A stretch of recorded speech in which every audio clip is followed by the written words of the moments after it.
warahmatullahi wabarakatuh. Kami dari kelompok 1 akan menjelaskan tentang fatwa DSN deposito mudhorobah. Pertama, pengertian mudhorobah. Mudhorobah berasal dari kata dzarab, berarti memukul atau berjalan. Pengertian memukul atau berjalan ini lebih tepatnya adalah proses seseorang memukulkan kakinya dalam menjalankan usaha.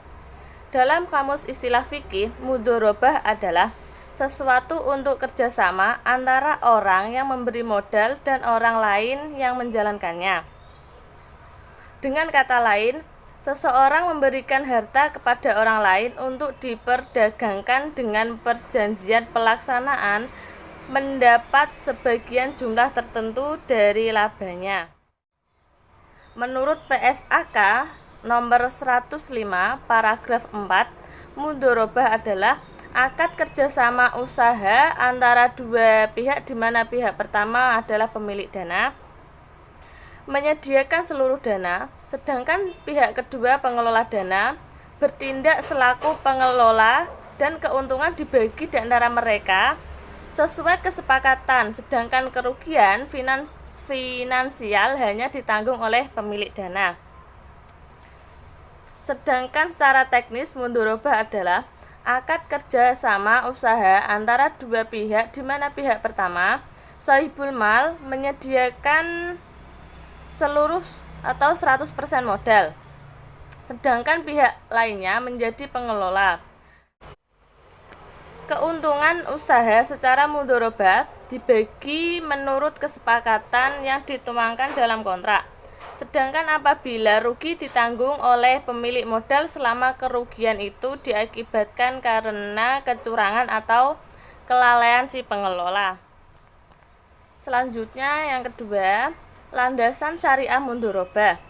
Adapun landasan hukum mudhorobah antara lain Al-Qur'an. Allah Subhanahu wa taala berfirman yang artinya, dan orang-orang yang berjalan di muka bumi mencari sebagian karunia Allah, dan orang-orang yang lain lagi yang berperang di jalan Allah. Quran Surat Al-Muzammil 32-20. Disebutkan pada ayat lain, artinya, apabila sholat telah dilaksanakan, maka bertebaranlah kamu di bumi.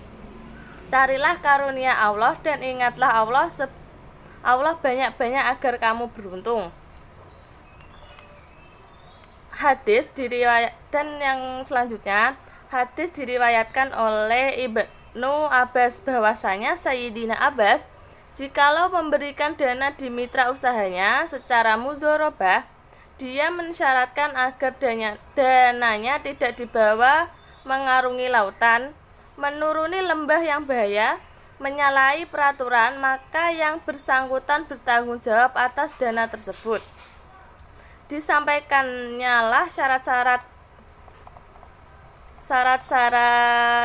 tersebut ke Rasulullah SAW, dan Rasul pun memperkenalkannya. Dari Shalih bin Su'aib dari ayahnya berkata bahwa Rasulullah bersabda, 3 hal yang di dalamnya terdapat berkaitan jual beli secara tangguh, muqaradat atau mudhorobah, dan mencampur adukkan gandum dengan jawawut untuk keperluan rumah tangga, bukan untuk dijual. Nah, selanjutnya adalah rukun dan syarat mudhorobah yang akan disampaikan teman saya Muhammad Riza Abrori. Silahkan.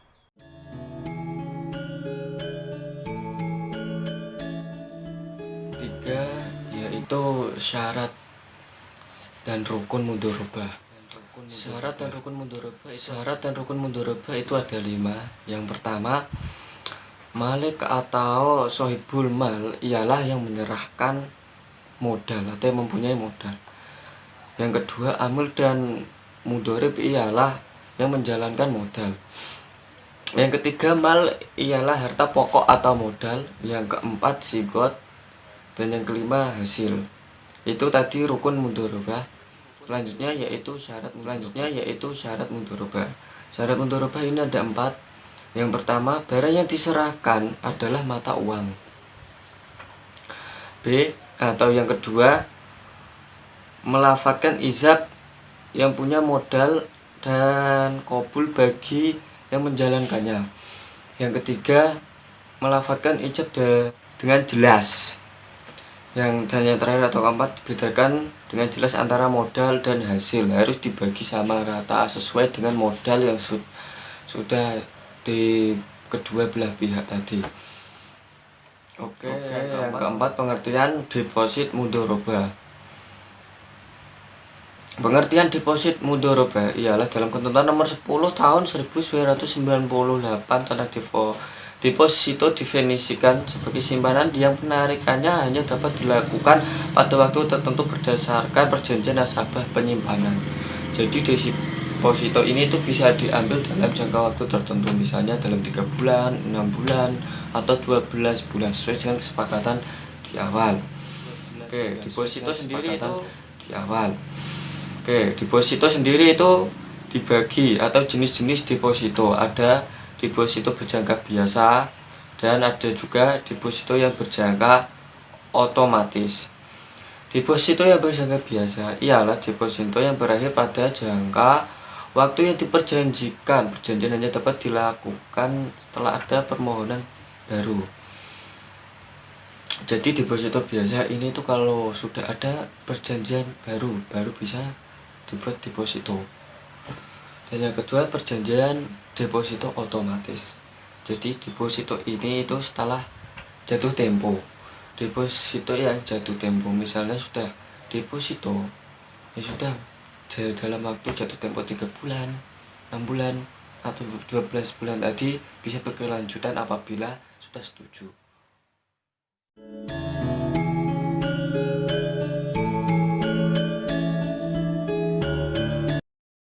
Selanjutnya mengenai landasan syariah deposito mudharabah. Landasan syariah deposito mudharabah sudah ditentukan oleh Fatwa Dewan Syariah Nasional nomor 3 tahun 2000. Landasan tersebut diambil dari Al-Quran, hadis, ijma' qiyas, dan kaidah fikih dan ijtihad para ulama. Ijtihad para ulama menyatakan bahwa dalam kenyataan banyak orang yang mempunyai harta namun tidak mempunyai kepandaian dalam usaha memproduktifkannya. Sementara itu, tidak sedikit pula orang yang tidak memiliki harta namun ia memiliki kemampuan dalam memproduktifkannya. Oleh karena itu, diperlukan adanya kerjasama di antara kedua pihak tersebut. Adapun dasar hukum deposito dalam hukum positif dapat kita jumpai dalam Undang-Undang Nomor 10 Tahun 2000 Tahun 1992 tentang perbankan. Di tahun 2000 secara khusus mengenai deposito dalam bank syariah diatur melalui Undang-Undang Nomor 21 Tahun 2000 tentang perbankan syariah. Selanjutnya mengenai ketentuan tentang deposito mudharabah. Berdasarkan Fatwa DSN MUI nomor 3 tahun 2000, deposito yang diberikan secara syariah adalah deposito yang berdasarkan prinsip mudharabah dengan ketentuan sebagai berikut, yaitu 1. Dalam transaksi ini, nasabah bertindak sebagai sohibul mal atau pemilik dana, dan bank bertindak sebagai mudharib atau pengelola dana. Yang kedua, dalam kapasitasnya sebagai mudharib, bank dapat melakukan berbagai cara usaha yang tidak bertentangan dengan prinsip syariah. Yang ketiga, modal harus dinyatakan dengan jumlah dalam bentuk tunai dan bukan piutang. 3. Modal harus yang keempat, pembagian keuntungan harus dinyatakan dalam bentuk nisbah dan dituangkan dalam akad pembukuan rekening. Yang kelima, bank sebagai mudharib menutup biaya operasional deposito dengan menggunakan nisbah keuntungan yang menjadi haknya.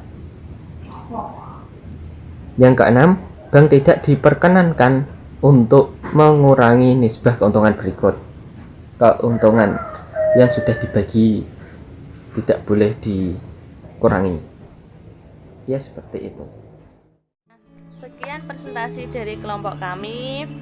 Bila ada tutur kata atau penjelasan salah mohon maaf. Wassalamualaikum warahmatullahi wabarakatuh.